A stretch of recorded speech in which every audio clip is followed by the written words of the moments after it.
طبعا على ترابيزه كبيره، اكبر ترابيزه عندك. انا غسلتها ونضفتها وخليتها زي الفل اهو، عشان نبتدي يلا نشتغل معاك. يلا كده دقيق، المكون الاساسي هنفرد النهارده بدقيق. يلا كده بسم الله الرحمن الرحيم، نبتدي كده يلا نفرد.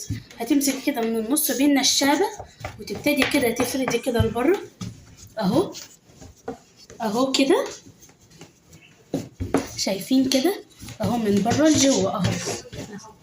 نمسك يلا كده اهو، بصي تلفيها دي كده اهو، بعد كده هتمسكي النشابة وتفردي اهو. صلوا على النبي اهو، شايفين كده اهو. نبتدي نفرد كده شوية شوية كده اهو، بعد كده بتمسكيها كده اهو، شايفين